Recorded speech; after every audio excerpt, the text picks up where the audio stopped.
எல்லாம் கண்களை மூடி நாம் கர்த்தரை ஸ்தோத்திரம் பண்ணுவோம். అందరూ కళ్ళు మూసుకొని దేవునికి స్తోత్రాలు చెబుదాం. இது ஒரு முக்கியமான ஒரு நாளை இன்றைக்கு நாம் இந்த ஆராதனைக்கு நாம் வந்திருக்கிறோம். ఇది ఒక ప్రత్యేకమైన రోజు కాబట్టి మనందరం ఆరాధనకు వచ్చి ఉన్నాము.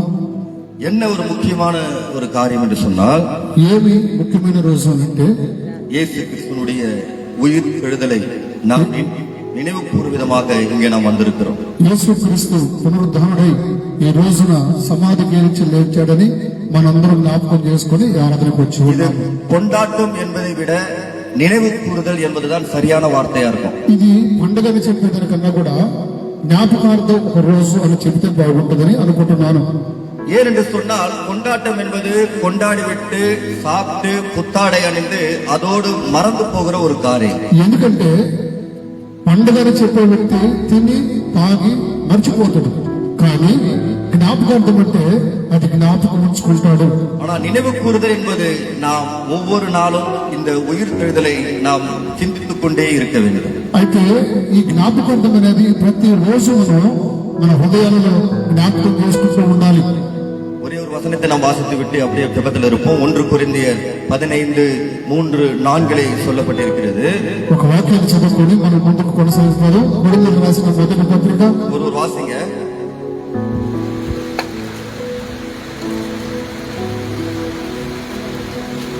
நான் அடைந்ததும், కొరింథీయులకు రాసిన మొదటి పత్రిక 15వ అధ్యాయము 3-4 వచనాలు చదువుకొని మన వాక్యాన్ని ధ్యానించుకుందాం. మీరు ఎవరైనా చదవచ్చిన ఉంటే బైబిల్ చదవలసిందిగా ప్రేమతో తెలియపరుస్తున్నాము.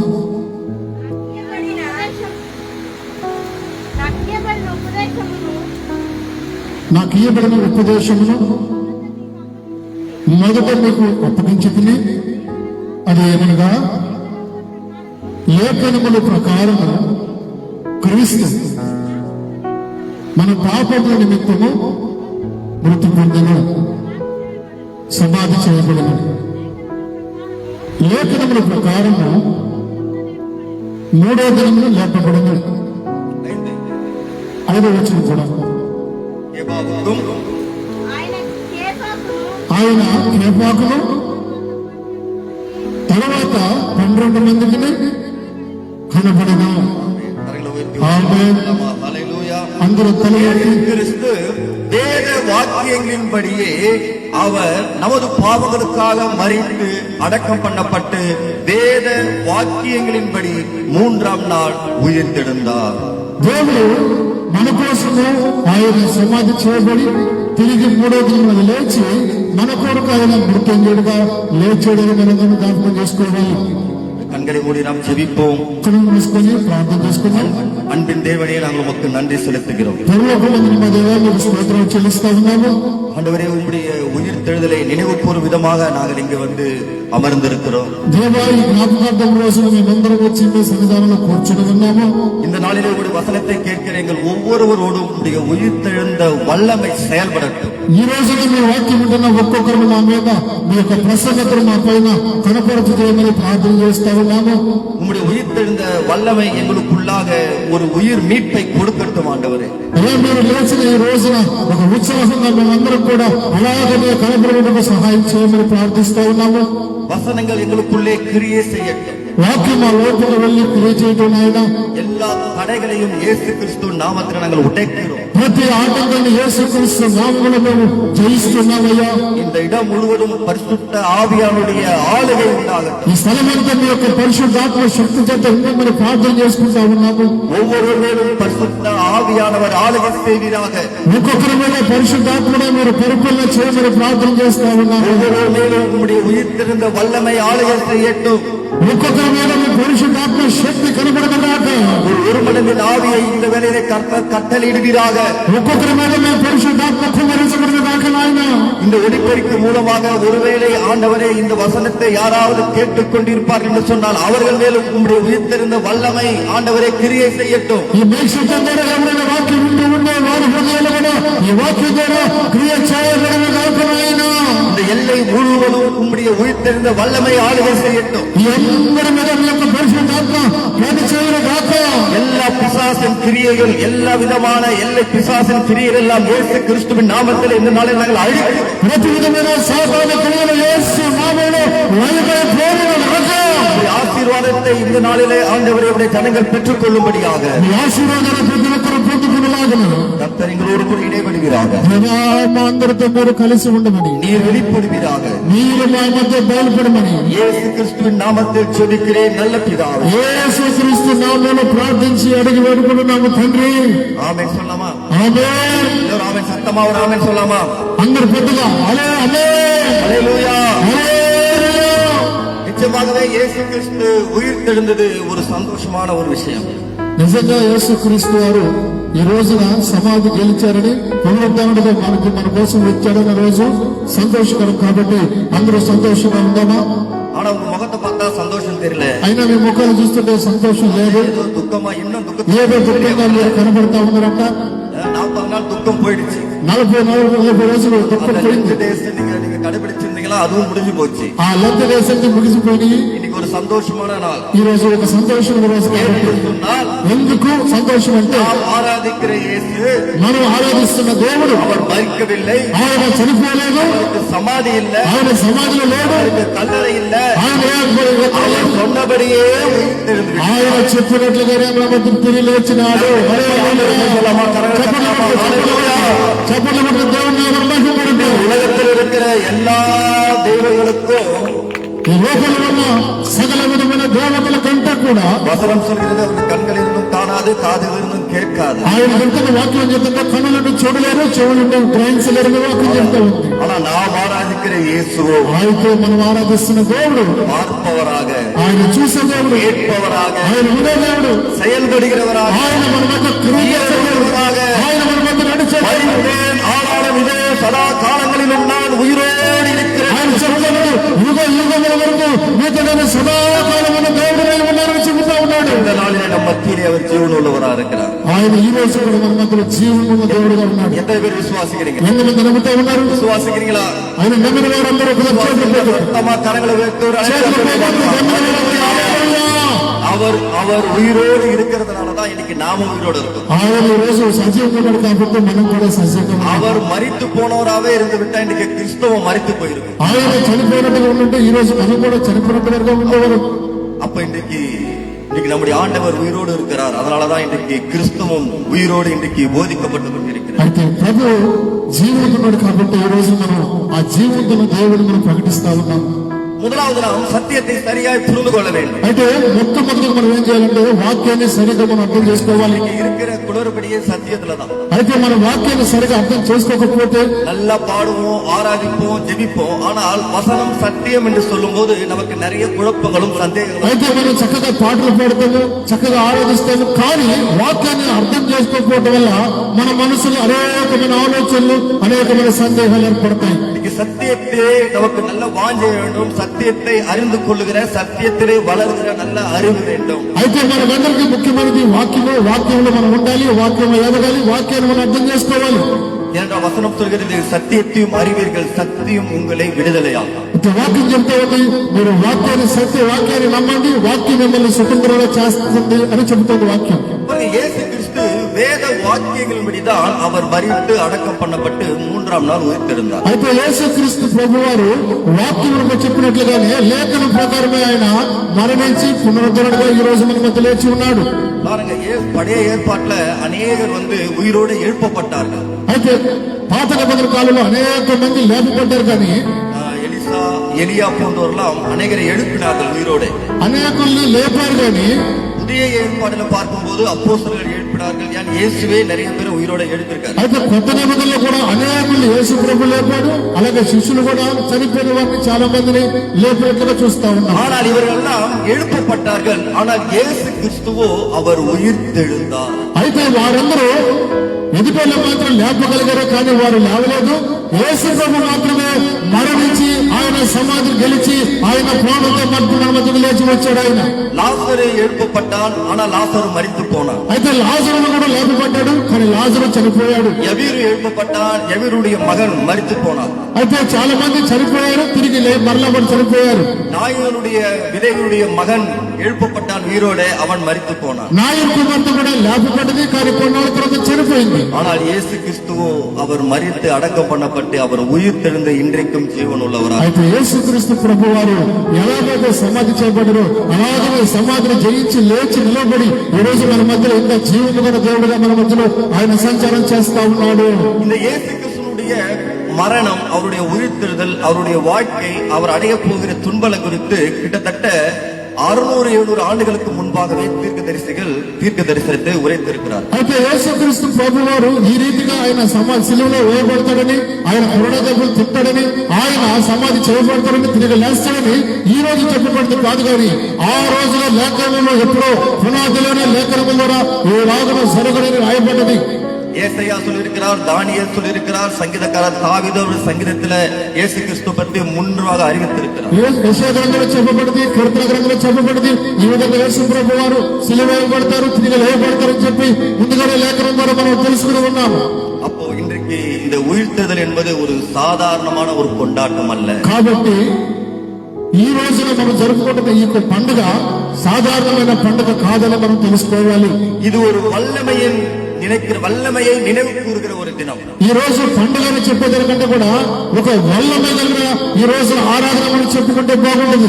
அப்புறம் இப்ப இன்னொரு விஷயத்தை நாம் புரிந்து கொள்ள வேண்டும். ஈஸ்டர் என்ற ஒரு அறிவிப்பை நாம் புரிந்து கொள்ளணும். అయితే మనం ఒక ముఖ్యమైన విషయాన్ని తెలుసుకోవాలి. ఈస్టర్ అంటే ఏమిటి అనేది మనం తెలుసుకోవాలి. ஈஸ்டர் என்று சொல்வதை விட உயிர்த்தெழுந்த நாள் என்று சொல்வதுதான் சரியா இருக்கும். ఈస్టర్ అని చెప్పేదానికంటే కూడా ఈ రోజున ఆయన లేచి ఈ రోజు మన మధ్యలో ఉన్నాడని చెబితే బాగుంటది అని అనుకుంటున్నాను. கிறிஸ்தவர்களுக்கு 2 முக்கியமான பண்டிகை இருக்கு. మన క్రైస్తవులకి 2 ముఖ్యమైన పండుగలు ఉన్నాయి. கிறிஸ்துமஸ், இயேசுவின் பிறந்த நாள் சொல்றது. ఒకటి క్రిస్మస్ అంటే యేసుక్రీస్తు పుట్టినరోజుగా, இந்த ஈஸ்டர் உயிர்த்தெழுந்த நாள். రెండవది ఈ రోజు మనం జరుపుకుంటున్న ఈస్టర్ పండుగ ఆయన పునరుద్ధరణ తిరిగి లేచిన దినము. ஆனால் இந்த ரெண்டுமே அப்போஸ்தலர்கள் கொண்டாடவில்லை. అయితే ఈ 2 పండుగలను కూడా అపోస్తలులు వారు చేసుకోవట్లేదు. அப்போஸ்தலர்கள் இதை கொண்டாடவில்லை. பின்பாக கான்ஸ்டன்டைன் அரசுக்கு வந்த பிறகுதான் இதையெல்லாம் கிறிஸ்தவ பண்டிகையாக அவர் அறிவித்தார். అయితే అపోస్తలు ఈ పండుగ చేయలేదు, కానీ కాలక్రమేపీలో ఈ పండుగలు మనకి ఆనవాయితీగా వచ్చాయి. அப்போ நாம் என்ன செய்ய வேண்டும் என்று சொன்னால், இந்த 2 பண்டிகைகளும் கொண்டாட்டம் அல்ல, இது நினைவு கூறுதல். అయితే ఈ 2 పండుగలు కూడా ఈ రోజు మనం సంతోషంగా కొన్నాడదని కాదు, కానీ ஞாபகார்த்தంగా చేసుకుంటే బాగుంటుందని అనుకుంటున్నాను. ஏனென்று சொன்னால், அப்போஸ்தலர்கள் எங்கெல்லாம் அவர்கள் கூடினார்களோ அங்கெல்லாம் அவர்கள் அப்பம் பிட்டு கிறிஸ்துவனுடைய மரணத்தையும் உயிர்த்தெழுதலையும் நினைவு கூர்ந்தார்கள். అపోస్తలులు ఎక్కడెక్కడ సంచారం చేశారో, ఎక్కడెక్కడ తిరిగారో అక్కడంతా కూడా వారు రొట్టె విరిచి ప్రార్థన మాత్రం చేసి ఆయన పునరుద్ధరణ మాత్రమే జ్ఞాపకం చేసుకున్నారే కానీ పండుగలు వాళ్ళు చేయలేదు. அது குறிப்பிட்ட நாள் அல்ல, குறிப்பிட்ட தினம் அல்ல, குறிப்பிட்ட தேதி அல்ல. அவங்க எங்கெல்லாம் எப்போதெல்லாம் கூடுகிறார்களோ அங்கெல்லாம் அவர்கள் அப்பம் பிட்டு இயேசுவின் மரணத்தையும் உயிர்த்தெழுதலையும் நினைவு கூர்ந்தார்கள். అయితే వారు చేసిన విధానానికి ఒక డేట్ లేదు, ఒక సమయం లేదు, ఒక కాలం లేదు.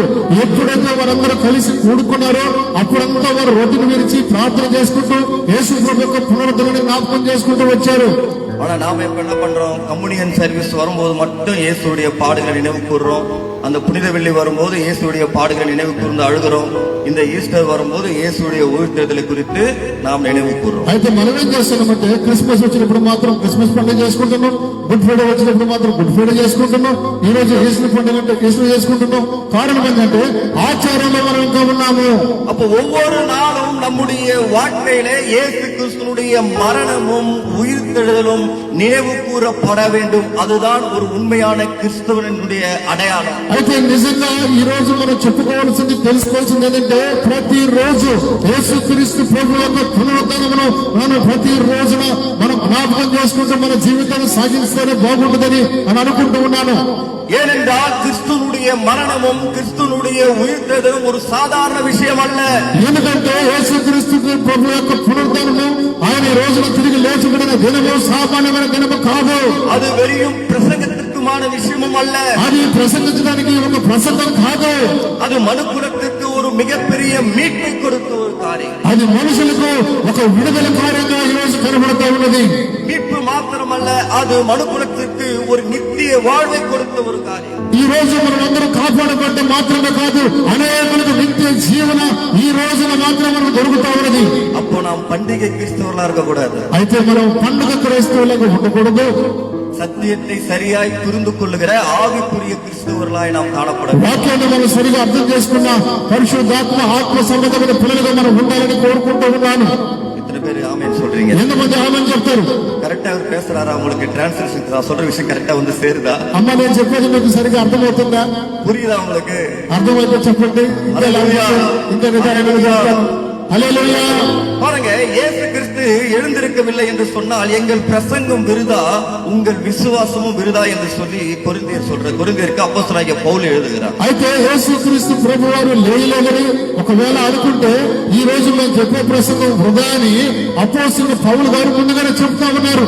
இதுல ஒரு பெரிய குழப்பம் இருந்தது. என்னன்னு சொன்னா, இயேசு கிறிஸ்து அவர் யூதர்கள் சொல்றாங்க அவருடைய சடலத்தை திருட்டு போயிட்டாங்க, கொள்ளையடிச்சு போயிட்டாங்க சொல்லி யூதர்கள் சொல்லுகிறார்கள். అయితే యూదా క్రైస్తవ మతం చెప్తా ఉంది, యూదులు చెప్తా ఉన్నారు యేసు ప్రభు లేలేదు, ఆయన సమాధిలో నుంచి ఆయన శవాన్ని దొంగిలించారని వారు చెబుతా ఉన్నారు.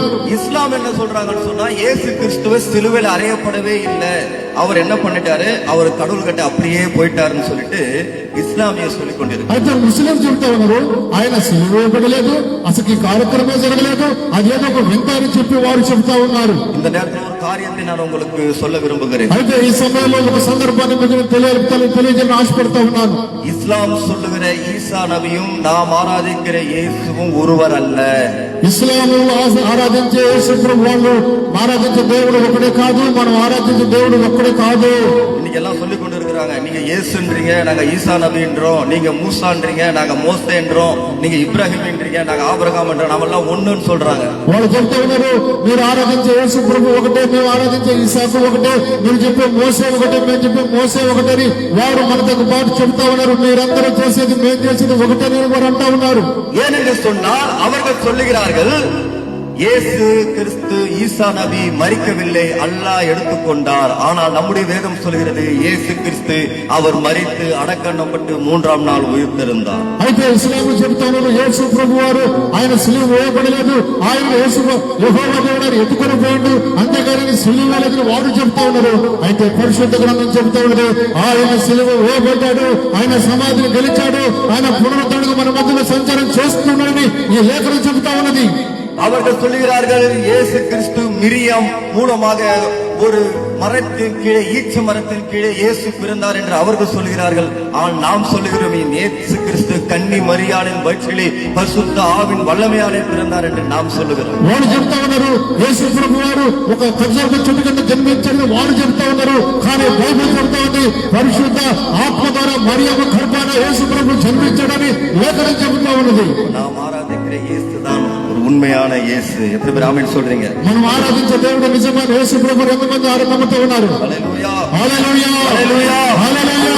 இயேசுவின் உயிர்த்தெழுதல் நம்முடைய கிறிஸ்துவ விசுவாசத்தினுடைய மைய பொருளாயிருக்கிறது.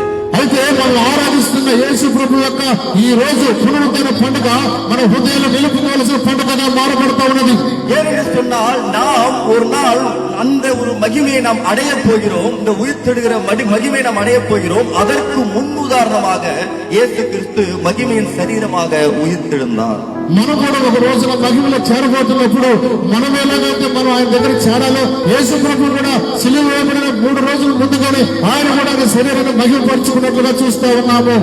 அப்ப இது கொண்டாட தகுந்தது என்று நாம் பார்க்கிறோம். அது கொண்டாட்டத்தினுடைய முக்கியமான மைய கருத்து என்று சொன்னால் இயேசு கிறிஸ்து எப்படி உயிர்த்தெழுந்தாரோ அதே போல ஒரு நாள் அந்த மகிமையுள்ள சரீரத்தோடு நாமும் உயிர்த்தெழப் போகிறோம் அல்லது மறுரூபம் அடைய போகிறோம். ఎలాగైతే యేసు ప్రభు వారు సమాధి చేయబడక 3 దినాల ముందు ఆయన శరీరాన్ని మరురూపంగా మార్చుకొని మహిమ శరీరముగా ధరించుకొని ఆయన సిలువకి ఎలాగ అప్పగించబడ్డాడో అలాగే మనం కూడా యేసుక్రీస్తు రాలిన మొదటి రోజున ఆయన రాకడలో మనం కూడా మహిమ శరీరము ధరించుకొని ఆయనను ఎదుర్కోబోతూ ఉన్నాము. யோவான் 11:25 சொல்கிறது, இயேசு அவரை நோக்கி சொல்கிறார், நானே உயிர்த்தெழுதலும் ஜீவனுமாயிருக்கிறேன், என்னை விசுவாசிக்கிறவன் மரித்தாலும் பிழைப்பான். యోహాను సువార్త 11:22 చెబుతుంది ఎవరైతే నా యందు విశ్వాసం ఉంచుతారో, ఎవరైతే నన్ను నమ్ముతారో వారు మరణించిన తిరిగి లేస్తారని వాక్యం సెలవిస్తూ ఉన్నది. ரோமர் 6:5 சொல்கிறது, அவருடைய மரணத்தின் சாயலில் நாம் இணைக்கப்பட்டவர்களானால் அவர் உயிர்த்தெழுதலின் சாயலிலும் நாம் இணைக்கப்பட்டிருப்போம். రోమపత్రిక 6:5 చెబుతుంది ఆయన ఏ విధంగా సిలువ మరణాన్ని అనుభవించాడో అదే రీతిగా మనం ఆయనను అనుసరించినట్లయితే మనం மரணத்தின் சாயல் என்பது நாம் கல்வாரி சிலுவிலே இயேசு கிறிஸ்து தன்னை அர்ப்பணித்தது போல ஞானஸ்நானத்தின் மூலமாய் நாம் மரித்து இயேசு கிறிஸ்து எப்படி 3ஆம் நாள் உயிர்த்தெழுந்தாரோ அதே போல அந்த உயிர்த்தெழுதலின் சாயலாக ஒரு புதிய மனுஷனாய் நாம் எழுந்திருப்பது. ఎలాగైతే యేసు ప్రభు వారు ఆయన మన కోసం సిలువలో మరణించి ఆయన పునరుద్ధరణగా లేచారు, మనం కూడా ఆయన సందర్భాన్ని జ్ఞాపకం చేసుకొని మనం కూడా పరిశుద్ధాత్మ జీవంతో ఉండాలని కోరుకుంటా ఉన్నాం. హల్లెలూయా. இதுவரைக்கும் எத்தனை பேர் புரிஞ்சிருக்கு? ఇంతవరకు ఎంతమందికి ఈ వాక్యం అర్థమైందండి? முகத்தை பார்த்தா எனக்கு சரியா புரியுதா? உங்களுக்கு కరెక్టా కమ్యూనికేషన్ ఆవుదా? మీ ముఖాలు చూస్తూ ఉంటే సరిగా ఈ మాటలు మీకు అర్థమవుతున్నా లేదో నాకు అనుమానం ఉంది. ஒவ்வொருத்தருக்கும் கேள்வி கேட்பேன். நான் என்ன சொன்னேன் అయ్యగారంట எல்லாம் కరెక్టா சொல்லணும். మీరు సరిగా ఇంటుండ్రు నాకు తెలియదు, అయ్యగారు మీరు ప్రశ్న వేస్తారంట. நீங்க அப்படி புரியலன்னா நீங்க திரும்ப நீங்க சொல்லுங்க. మీకు ఒకవేళ అర్థం కాకపోతే మరలైనా అడగండి, திரும்ப உங்களுக்கு விளக்கணா சரியா இருக்கு. మరలైనా సరే అయ్యగారు మీకు చెప్తారంట. எப்படியாவது உங்களுக்கு சத்தியத்தை புரிய வைக்க வேண்டும். ఎలాగైనా సరే அவ்வளவு தூரம் தான் நான் வந்திருக்கேன். మీకు వాక్యాన్ని సరిగా అర్థం చేసి పోవాలని చెన్నై నుంచి అయ్యగారికి వచ్చారంట. சொன்னால் கடைசி நாட்களில் நான் வாழ்ந்திருக்கிறோம். ఎందుకంటే చివరి దినాల్లో మనం జీవిస్తా ఉన్నాము. நான் வஞ்சிக்கப்பட்டு போயிடக்கூடாது. మనం మోసగించకూడదు. இன்னைக்கு வஞ்சிக்கிற ஆவிகள் எல்லா இடங்களும் சுத்தி கொண்டிருக்கிறது. మోసపరిచిన దురాత్మ చాలా దగ్గర సంచారం చేస్తా ఉన్నది. சத்தியத்தை கொண்டே நம்மை வஞ்சித்து விடுவோம். మనం వాక్యం ద్వారానే మనం మోసం చేసేది. அப்ப இன்றைக்கு நாம் பார்க்க போகிற ஒரு காரியம் என்னவென்று சொன்னால், అయితే ఈ రోజు మనం చూడబోతున్న కార్యం ఏంటంటే சிலுவையின் இயேசு கிறிஸ்து மரணமும் அவருடைய உயிர்த்தெழுதலும் நமக்கு எதை கொடுத்திருக்கிறது என்று சொன்னால், అయితే యేసుక్రీస్తు ప్రభు యొక్క సిలువ దినము, సిలువ రోజు మనకి ఏం తెలియపరుస్తుంది అంటే ஒரு வெற்றியுள்ள வாழ்க்கை வாழ வேண்டும் என்பதை நமக்கு கொடுத்திருக்கிறது. ఒక జయ జీవితాన్ని మనం జయించాలని వాక్యం మనకు సెలవిస్తా ఉన్నది. அப்ப கிறிஸ்துவ வாழ்க்கை என்பது ஒரு வெற்றியுள்ள ஒரு வாழ்க்கை. అయితే క్రీస్తు జీవితము ఒక జయ జీవితంగా మనకు కనబడతా ఉన్నది. இன்னைக்கு நாம் தோற்று போன வாழ்க்கை வாழ்வதற்காக இயேசு கிறிஸ்து மரிக்கவில்லை, இயேசு கிறிஸ்து உயிர்த்தெழவில்லை. మనం ఓడిపోయేదానికి యేసుక్రీస్తు ప్రభు వారు ఆయన మరణాన్ని జయించలేదు. நாம் ஒரு ஜெயமுள்ள ஒரு கிறிஸ்துவ வாழ்க்கை வாழ்வதற்காகவே அவர் உயிர்த்தெழுந்தார். మనం జయ జీవితాన్ని జయించాలని ఆయన మన కొరకు సిలువలో మరణించి తిరిగి లేచాడు. அப்ப இந்த நாள் ஒரு ஜெயத்தின் கொண்டாட்டத்தின் நாள். అయితే ఈ రోజు ఒక జయ జీవితానికి మనం ప్రారంభిస్తున్నట్లుగా మనం భావించాలి. ஆனால் இன்றைக்கு அநேக கிறிஸ்தவர்கள் ஜெயமுள்ள ஒரு கிறிஸ்துவ வாழ்க்கை வாழவில்லை, அவர்கள் தோற்று போன ஒரு கிறிஸ்துவ வாழ்க்கை வாழ்ந்து கொண்டிருக்கிறார்கள். అయితే చాలా మంది జయ జీవితం జీవించట్లేదు, కానీ చాలా మంది ఓడిపోయిన జీవితాన్ని వారు జీవిస్తా ఉన్నారు. வசனம் சொல்கிறது 1 யோவான் 5:4 யாராவது வாசிங்க. వాక్యం చెబుతోంది, 1 యోహాను పత్రిక 4వ అధ్యాయం 5వ వచనంలో చెబుతున్న మాట చదవండి. 1 యోహాను పత్రిక 4వ అధ్యాయం 5వ వచనం. தேவனால் பிறப்பதெல்லாம் உலகத்தை ஜெயிக்கும், நம்முடைய விசுவாசமே உலகத்தை ஜெயிக்கிற ஜெயம். చదువుదాం 5వ అధ్యాయం 4వ వచనం. యోహాను సువార్త 1వ అధ్యాయం 5వ వచనం 4వ వచనం. దేవుని మూలంగా పుట్టిన వారందరూ లోకమును జయిస్తారు. లోకమును జయించిన వారు విజయము మన విశ్వాసమే. ஹல்லேலூயா, హల్లెలూయా, ஹல்லேலூயா, హల్లెలూయా. அப்போ இன்றைக்கு தேவனால் பிறப்பதெல்லாம் உலகத்தை ஜெயிக்கும், நம்முடைய விசுவாசம் தான் உலகத்தை ஜெயிக்கிற ஜெயம். நாம் இன்றைக்கு உலகத்தை ஜெயிக்கிறோமா அல்லது உலகத்தால் நாம் தோற்கடிக்கப்படுகிறோமா என்பதை இந்த நாளில் நாம் சிந்தித்து பார்க்க வேண்டும். అయితే దేవుని ద్వారా పుట్టిన మనము ఈ లోకాన్ని మనం జయిస్తా ఉన్నామా, లేకపోతే ఈ లోకంలో మనం ఓడిపోయిన జీవితం జీవిస్తున్నామా మనం తెలుసుకోవాలి. இன்றைக்கு அநேக கிறிஸ்துவர்களால ஒரு வெற்றியுள்ள கிறிஸ்துவ வாழ்க்கை வாழ முடியவில்லை. எல்லா சூழ்நிலைகளிலும் அவர்கள் தோற்று போய் கண்ணீர் சிந்துகிறவர்களாக, கவலைப்படுகிறவர்களாக காணப்படுவதை நாம் பார்க்க முடிகிறது. అయితే అనేక మంది క్రైస్తవులు ఈ రోజున జయ జీవితాన్ని వారు జీవించట్లేదు, కానీ ఓడిపోయిన జీవితాన్ని వారు జీవిస్తా ఉన్నారు, దిగులు పడిన జీవితాన్ని వారు జీవిస్తా ఉన్నారు. అనేకులు ఆ రీతిలో మనం చూస్తా ఉన్నాము. இயேசு கிறிஸ்து நமக்காக என்ன செய்தார் என்பதை நாம் சரியாக புரிந்து கொண்டால் மாத்திரமே நாம் ஒரு ஜெயமுள்ள, ஒரு வெற்றியுள்ள கிறிஸ்துவ வாழ்க்கை வாழ முடியும். అయితే మన జయ జీవితాన్ని జీవించాలంటే మనం ఏం చేయాలంటే యేసుక్రీస్తు ప్రభు వారు ఏం చేశారో అది మనం సరిగా అర్థం చేసుకుంటేనే మన జయ జీవితాన్ని జయించగలము. ஆனால் முதலாவது நம்முடைய விசுவாசம் என்ன என்பதையே நாம் சரியாக புரிந்து கொள்வதில்லை. మొదట మన విశ్వాసం అంటే ఏమిటనేది కూడా మనం తెలుసుకోవట్లేదు. நாம் எதை விசுவாசிக்கிறோம் என்பதில் கூட நமக்கு ஒரு தெளிவு இல்லை. ఏది విశ్వసించాలో కూడా మనం సరిగా తెలుసుకోవడానికి நாம் మనకు யாரை తెలియదు. விசுவாசிக்கிறோம், நாம் விசுவாசிக்கிறவர் எப்படிப்பட்டவர், அவருடைய வல்லமை எப்படிப்பட்டது என்பதை கூட நாம் சரியாய் புரிந்து கொள்ளவில்லை. మనం ఎవరు నమ్ముతున్నామో ఎలాంటి ప్రభువుని ఆరాధిస్తున్నామో కూడా మనం సరిగా తెలుసుకోవట్లేదు. இதனால்தான் இன்னைக்கு நாம ஒரு ஜெயமுள்ள கிறிஸ்துவ வாழ்க்கை வாழ முடியவில்லை. అందుకే మనము సరైన జయ జీవితాన్ని మనం జీవించలేకపోతా ఉన్నాము. எத்தனை பேருக்கு புரியுது? ఎంతమందికి అర్థమవుతా ఉంది? ஜெயமுள்ள பாருங்க, அன்னைக்கு அநேகருடைய வாழ்க்கையை பார்க்கும் போது எப்போதும் ஒரு கவலையும் துயரமும் துக்கமும், ஏன் நான் வாழ்க்கையில தோற்று போனார்கள். ஐயோ, வாழ்க்கையில் நான் தோற்று போயிடுறேன், இதை என்னால மேற்கொள்ள முடியல, இதை என்னால ஜெயிக்க முடியல, இந்த பாவத்தை என்னால ஜெயிக்க முடியல, இந்த பாவத்தை என்னால மேற்கொள்ள முடியல, இந்த பாவம் என்னை மேற்கொள்கிறது என்று சொல்லி நாம் அழுது கொண்டு இருக்கிறோம். అయితే చాలా మంది ఈ లోకంలో ఈ జీవితాన్ని జీవించలేకపోతున్నాను, ఈ జీవితం నా వల్ల కాదు, నేను ఇక బ్రతకలేనని చాలా మంది దిగులు పడి వారు ఏడుస్తూ జీవితాన్ని జీవిస్తా ఉన్నారు. இன்றைக்கு உலகத்தை நாம் ஜெயிக்க வேண்டும் என்று சொன்னால் முதலாவது இந்த உலகம் எப்படிப்பட்டது என்பதை நாம் அறிந்து கொள்ள வேண்டும். ఈ లోకాన్ని మొదట మనం జయించాలంటే ఈ లోకం ఎలాంటిదనే సంగతి మనం ఎరిగి ఉండాలి. இயேசு கிறிஸ்து இதே உலகத்தில் தான் நம்மை போல மனிதராக வாழ்ந்தார். యేసుక్రీస్తు ప్రభువారు ఈ లోకంలో మనలాగానే ఒక మనిషిలాగా ఆయన జన్మించారు. அவர் சந்தித்த உலகம் எப்படிப்பட்ட உலகம்? ఆయన సంధించిన లోకము ఎలాంటిదంటే ఈ లోకమే ఆయన జీవించాడు. அவர் சந்தித்த மனிதர்கள் எப்படிப்பட்டவர்களாய் காணப்பட்டார்கள்? ఆయన కలుసుకున్న మనుషులందరూ ఎలాంటి వారంటే మనలాంటి వారు ఆయన కలుసుకున్నాడు. பாருங்க, இயேசு கிறிஸ்து வாழ்ந்த போது அவர் வாழ்ந்த அந்த பகுதியை பார்க்கும்போது விபச்சாரங்கள் இருந்தது, திருடர்கள் கள்ளர்கள் இருந்தார்கள், பாவம் நிறைந்த ஒரு உலகத்தில் தான், அந்த சூழ்நிலையில் தான் இயேசு கிறிஸ்துவும் வாழ்ந்தார். యేసుక్రీస్తు ప్రభు వారు సంచారం చేసిన లోకం కూడా ఎలా ఉంటదంటే ఆయన జీవించిన కాలంలో కూడా వ్యభిచారం ఉన్నది, దొంగతనాలున్నాయి, పాపాలున్నాయి. ఆ వారి మధ్యలోనే ఆయన జీవితాన్ని జీవించారు. அவரை குற்றப்படுத்த வேண்டும் என்று சொல்லி எப்போதும் அவரை பார்த்து கொண்டிருக்கிற ஒரு கூட்டத்தார் இருந்தாங்க. ఆయన ఎప్పుడు తప్పు పట్టాలనే ఒక జనాంగం ఆయన చుట్టూ తిరుగుతానే ఉన్నది. அவருக்கு எதிராக எப்பொழுதும் ஒரு கலகத்தார் எழுந்து கொண்டே இருந்தார்கள். ఆయనకి ఎప్పుడు కుట్రం చెప్పాలని, ఆయన మీద నిందలు మోపాలని ఒక జనాలు ఎప్పుడు తిరుగుతారు ఉండేది. அவரை கொலை செய்ய வேண்டும் அல்லது சாகடிக்க வேண்டும் என்று சொல்லி ஒரு கூட்டத்தார் அவருக்கு பின்பாக சூழ்ச்சி செய்து கொண்டிருந்தார்கள். ఆయన కొట్టాలని చంపాలని ఒక జనం ఆయన చుట్టూ తిరుగుతానే ఉన్నది. அவர் மேல் பொறாமை கொண்ட ஒரு கூட்டத்தார் இருந்தார்கள். ఆయన మీద కుట్రం చెప్పేదానికి ఒక జనం తిరుగుతా ఉన్నది. ஆனா நம்முடைய இயேசு எல்லாவற்றையும் ஜெயித்து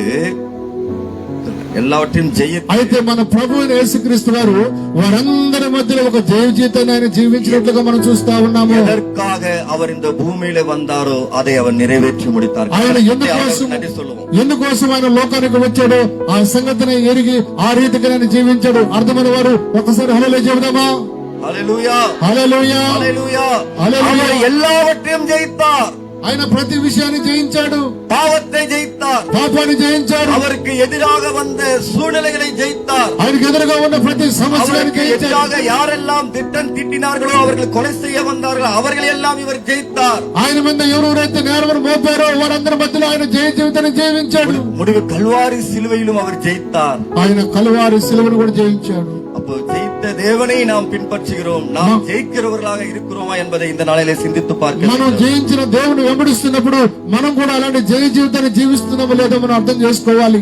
హల్లెలూయా, హల్లెలూయా. இன்னைக்கு ஒரு ஜெயமுள்ள கிறிஸ்தவர்களாக இங்க இருக்கிறவங்களா இருக்கீங்களா? ఇక్కడ కూర్చున్న వాళ్ళందరూ అలాంటి జయించిన జీవితాన్ని మనం జీవిస్తా ఉన్నామా?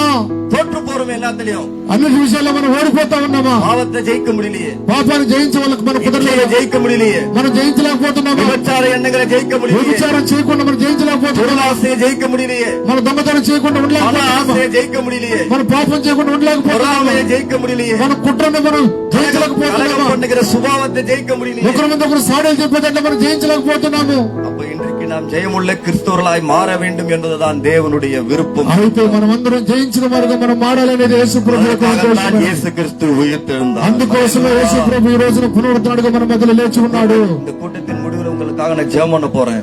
ఈ కూటమి ముగించిన இதெல்லாம் తర్వాత, உங்களால ஜெயிக்க முடியலோ அதெல்லாம் உழ்த்தெழுந்த வல்லமை இன்றைக்கு அதிலிருந்து உங்களை விடுவிக்க போகிறது. ఈ కూటమి ముగించిన తర్వాత ఏ విషయాలు మీరు జయించలేకపోతున్నారు, మీకోసం నేను ప్రత్యేకంగా అయ్యగారు ప్రార్థన చేయబోతున్నారంట. మీరందరూ సిద్ధపడవలసిందిగా తెలియపరుస్తా ఉన్నారు. ஹல்லேலூயா, హల్లెలూయా, ஹல்லேலூயா, హల్లెలూయా, ஹல்லேலூயா. హల్లెలూయా. அப்போ இந்த உலகத்தை ஏன் நாம் போராடிக் கொண்டிருக்கிறோம் என்று சொன்னால், முதலாவது இந்த உலகம் யாருடைய கையில் இருக்கிறது என்பதை நாம் பார்க்க வேண்டும். ఎందుకు ఈ లోకంతో మనం పోరాటం చేస్తా ఉన్నాము, ఎందువల్ల ఈ లోకం మనకు విరోధంగా ఉందన్న సంగతి మొదట ఈ లోకం ఎవరి చేతిలో ఉందో మనం తెలుసుకోవాలి.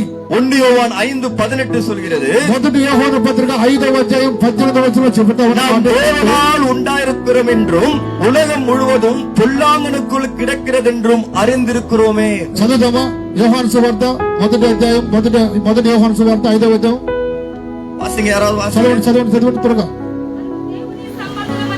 మనం దేవుని సంబంధులమనియు లోకమంతయు దుష్టుని యందు ఉన్నదనియు ఎరుగుదము. அப்போ இந்த உலகம் முழுவதும் யார் கையில இருக்கு? இப்போ ఈ లోకమంతా ఎవరి చేతిలో ఉంది? பொல்லாங்கன் கையில் இருக்கிறது. దుష్టుని చేతిలో ఉందన్న సంగతి మనం మొదట అర్థం చేసుకోవాలి. எந்த பூமியை ஆண்டு கொள்ளுங்கள் என்று தேவன் கொடுத்தாரோ மனிதனிடத்துல, ఏ భూమిని పరిపాలన చేయమని ఆదాము చేతికి దేవుడు భూమినిచ్చాడో, அவன் தேவனுக்கு கீழ்ப்படியாமல் போனதுனால ఆదాము దేవుడికి లోబడినందున இந்த உலகத்தினுடைய ஆளுகை பிசாசுனுடைய பொல்லாங்கனுடைய கையில் மாறப்பட்டது. ఈ లోక అధికారం అంతా కూడా సాతాను చేతికి అప్పగించబడ్డది. அப்போ இன்றைக்கு இந்த உலகத்தை யார் ஆண்டு கொண்டிருக்கிறான் என்று சொன்னால், பொல்லாங்கன், பிசாசு, சாத்தான், அவனுடைய அதிகாரங்கள். అయితే లోకమును ఎవరు పరిపాలిస్తున్నారంటే సాతానుడు, దుష్టుడు ఈ లోకాన్ని పరిపాలిస్తా ఉన్నాడు. அப்ப அந்த பொல்லாங்க சும்மா இருப்பானா? అప్పుడు ఆ సాతానుడు మన గుమ్మరుంటాడు. వాడు அப்போ கிறிஸ்தவர்களுக்கு எதிராக அவன் செயல்பட்டு கொண்டே இருப்பான். దేవుని పిల్లలకు వాడు విరోధంగా పని చేస్తూ ఉంటాడు. கிறிஸ்துவை ஏற்றுக்கொண்டு விசுவாசித்து பாவத்தை விட்டிருக்கிற வாழ்க்கையில அவன் திரும்ப பாவம் செய்யும்படியாய் தூண்டிக் கொண்டே இருப்பான். ఎవరైతే పాపం వదిలిపెట్టి క్రీస్తు కొరకు జీవిస్తూ ఉంటారో వారిని మరలా పాపం చేయడానికి వాడు ప్రేరేపణ చేస్తూ ఉంటాడు. அவனை எப்படியாவது அவனை வீழ்த்த வேண்டும், எப்படியாவது அவனுடைய வாழ்க்கையில கவலையும் கண்ணீரையும் கொண்டு வந்து அவனுடைய சமாதானத்தை கெடுக்க வேண்டும் என்று சொல்லி அவன் செயல்பட்டு கொண்டே இருப்பான். సాతానుడు ఎప్పుడు చూస్తూ ఉంటాడు ఏంటంటే, ఎప్పుడైతే నిన్ను పాపంలో పడాయాలో, ఎప్పుడైతే నిన్ను ఏడిపించాలా, ఎప్పుడైతే నిన్ను దుఃఖపరచాలని వాడు చూస్తానే ఉంటాడు. இதையெல்லாம் நாம் ஜெயித்துதான் நம்முடைய வாழ்க்கையிலே நாம் முன்னேற வேண்டும். ఇవన్నీ మనం జయించి లోకంలో మనం మంచి జీవితాన్ని మనం జీవించాలని ప్రభు వారు కోరుకుంటా ఉన్నారు. கிறிஸ்துவ வாழ்க்கை என்பது போராட்டம் இல்லாத வாழ்க்கை அல்ல. క్రీస్తు జీవితం అంటే పోరాటం లేని జీవితం కాదు. உபத்திரம் இல்லாத வாழ்க்கை அல்ல. సమస్య లేని జీవితం కాదు. உலகத்திலே உபத்திரங்கள் உண்டு, లోకంలో సమస్యలు ఉంటాయి. இயேசு சொல்றாரு, ஆனாலும் திடன் கொள்ளுங்கள், అయినను యేసు ప్రభు చెబుతున్నారు, మీరు நான் உலகத்தை ஜெயித்தேன் என்றார். నేను ఈ లోకమును జయించాను, మీరు కూడా లోకాన్ని జయించబోతున్నారు. చెప్పబడిన దేవుని கரங்களை தட்டி, எல்லாரும் கரங்களை தட்டி, ஹல்லேலூயா, ఆయన లోకాన్ని ஹல்லேலூயா. మనం కూడా లోకాన్ని நான் உலகத்தை ஜெயித்தேன், ఆయన లోకాన్ని జయించాడు. அதனால் நீங்களும் இந்த உலகத்தை ஜெயிப்பீர்கள். మీరు కూడా ఈ లోకాన్ని జయించబోతా ఉన్నారు. இன்னைக்கு கேள்வியை நாம் ஜெயிக்கிறோமா தோற்று போகிறோமா என்பதுதான். ఈ రోజు ప్రశ్న ఏంటంటే, మనం జయించబోతున్నామా ఓడిపోతున్నామా ప్రశ్నగా ఉండాలి. இந்த நாளில நான் ஒரு தீர்மானத்தோடு ஒரு முடிவோடு போக போறோம். ఈ రోజు ఒక తీర్మానం చేసుకొని మనం ఇక్కడి నుంచి బయలుదేరాలి. நான் ஜெயிக்க பிறந்தவன், నేను జయించగలిగే நான் పుట్టాను, ஜெயிக்க பிறந்தவள். నేను జయించగలిగే పుట్టాను. பிசாசு ஒரு நாள் என்னை மேற்கொள்ள முடியாது. పిశాచు ఒక రోజు కూడా నా మీద జయం చేయలేదు. கிரியை ஒரு நாள் என்னை மேற்கொள்ள முடியாது. పిశాచు క్రియలు ఒక రోజు కూడా నా మీద పెద్దలు చేయలేదు. அப்பா எனக்காக கல்வாரி சிலுவையிலே ஜெயித்தார். ఎందుకంటే నా ప్రభు నా కొరకు கல்வாரி சிலுவையிலே மரணத்தை ஜெயித்து உயிர்த்தெழுந்தார். నా కొరకు సిలువలో మరణాన్ని జయించి నా కొరకు వెళ్ళాడు. உயிர்த்தெழுந்து ஜெயித்தார் என்பது உண்மை என்று சொன்னால் என்னால இந்த உலகத்தை ஜெயிக்க முடியும். ఆయన జయించింది నిజమైతే నేను కూడా ఈ లోకాన్ని జయించబోతా ఉన్నాను. ஹல்லேலூயா, హల్లెలూయా, ஹல்லேலూயா. హల్లెలూయా. உங்களை பார்த்தா ஜெயிக்கிறவங்க மாதிரி தெரியலையே. మిమ్మల్ని చూస్తుంటే జయించేవారుగా కనబడట్లేదు. அந்த முகத்துல ஒரு சிரிப்பே எப்போ మీ விட்டு ముఖాలలో ఎప్పుడు సంతోషం లేదు, ఎప్పుడు వదలరా వెళ్ళిపోతాం చూస్తా ఉన్నారు. ஓடலான்னு ரெடி தானே இருக்கீங்க. వదిలితే పారిపోవాలని చూస్తా ఉన్నారు మీరు. இப்பே இல்ல, நாமெல்லாம் ஜெயிக்க பிறந்தவர்கள். మనం தெரியும், ஜெயிக்க பிறந்தவர்கள். మీరందరూ జయించడానికి ఇక్కడికి వచ్చారు. எல்லாத்தையும் ஜெயிச்சிட்டாரு. మన తండ్రి యేసయ్య అన్నిటిని జయించాడు. தோற்று போன ஒரு தேவனை நாம் ஆராதிக்கல, ఓడిపోయిన దేవుని మనం ఆరాధించట్లేదు. இந்த தேவனை జయించిన ஆராதிக்கிறோம். దేవుని మనం ஹல்லேலூயா, ఆరాధించబోతా ఉన్నాం. ஹல்லேலூயா, ஹல்லேலூயா. அப்போ இன்றைக்கு இந்த உலகம் என்பது ரெண்டு வகையான ஒரு உலகம். అయితే ఈ లోకము రెండు రకాల లోకంగా కనబడతా ఉన్నది. ஒன்று காணக்கூடிய ஒரு உலகம், ఒకటి మోసమైన లోకము, ஒன்னு காணக்கூடாத ஒரு உலகம். ఇంకొకటి కనబడకుండా ఉండే లోకము. ఒకటి காணக்கூடிய இந்த உலகத்திலே நாம் வாழ்ந்து கொண்டிருக்கிறோம். మనం చూసే లోకంలో మనం జీవిస్తా ఉన్నాము. காணக்கூடாத ஒரு உலகம் இன்றைக்கு நம்மை ஆளுகை செய்து கொண்டிருக்கிறது. కనబడే లోకం ఒకటి మనలందరిని పరిపాలన చేస్తా. காணக்கூடிய உலகம் என்பது தேவனுடைய ராஜ்யம். కనబడే రాజ్యం అంటే దేవుని రాజ్యము. காணக்கூடாத உலகம் என்பது பிசாசுனுடைய ராஜ்யம். కనబడకుండా పరిపాలన చేసే రాజ్యం పిశాసు. பிசாசுனுடைய ராஜ்யம் நம்முடைய வாழ்க்கையிலே செயல்பட்டு கொண்டிருக்கிறது. நாம் இடம் கொடுப்போம் என்று சொன்னால் அந்த ராஜ்யம் நம்முடைய வாழ்க்கையில் இருக்கிற சமாதானத்தை கெடுத்துவிடும். ఏదైతే కనబడకుండా పరిపాలన చేస్తా ఉందో ఆ రాజ్యానికి మనం చోటిచ్చినట్లయితే ఆ రాజ్యం మన మీదకి వచ్చిన పెత్తనం చేసి మనల్ని పాపంలోకి లాక్కు వెళ్ళిపోతుంది. அப்ப நம்மை ஆளுகை செய்வது தேவனுடைய ராஜ்யமா அல்லது பிசாசுனுடைய ராஜ்யமா என்பதை நாம் சிந்தித்து பார்க்க வேண்டும். అయితే ఇప్పుడు మన పరిపాలన చేయబడుతా ఉంది దేవుని రాజ్యంలో మనం ఉన్నామా లేకుంటే సాతాను రాజ్యంలో ఉన్నామా మనం ఆలోచన చేసుకోవాలి. நிறைய விசுவாசிங்க பிசாசோட பார்ட்னர்ஷிப் ஆயிட்டாங்க. చాలా మంది విశ్వాసులు ఈ రోజున సాతానుతో సంబంధాన్ని ఏర్పాటు చేసుకుంటున్నారు. இயேசுவோட பார்ட்னர்ஷிப்பா இருக்கும்படிதான் ஆண்டவர் ரத்தத்தை சிந்தினார் என்னோட கூட இருக்கணும்னு சொல்லி. ஆனா இன்னைக்கு நாம என்ன பண்ணிட்டோம்? பிசாசோட கை கோர்த்து விட்டோம். యేసు ప్రభు వారు శిలువలో మరణించి తిరిగి లేచింది ఆయనతో సంబంధం పెట్టుకోవాలని యేసు ప్రభు వారు అనుకుంటే ఈ రోజున చాలా మంది సాతానుతో సంబంధాలు పెట్టుకుంటా ఉన్నారు. இயேசுக்கு பிடிக்கிற காரியங்களை செய்யறோமோ இல்லையோ பிசாசு விரும்புற பிடிக்கிற காரியம் தான் இன்னைக்கு அதிகமா நாம் செய்து கொண்டு. యేసు ప్రభుకి నచ్చిన కార్యాలు చేస్తామో చేయమో కానీ సాతాను నచ్చిన కార్యాలు అయితే అడగకుండా చేసి పెడతాం సాతానుకు మనం. ఉదాహరణకు சொன்னா இயேசுக்கு பிடிப்பது அன்பு. ఉదాహరణ చెప్పాలంటే యేసు ప్రభుకు నచ్చేది ఏంటంటే ప్రేమ. பிசாசுக்கு பிடிப்பது கோபம், மூர்க்கம். పిశాచుకి నచ్చేది ఏంటంటే కోపం. இன்னைக்கு நாம இயேசுக்கு பிடித்ததை அதிகமா வெளிப்படுத்துறோமா?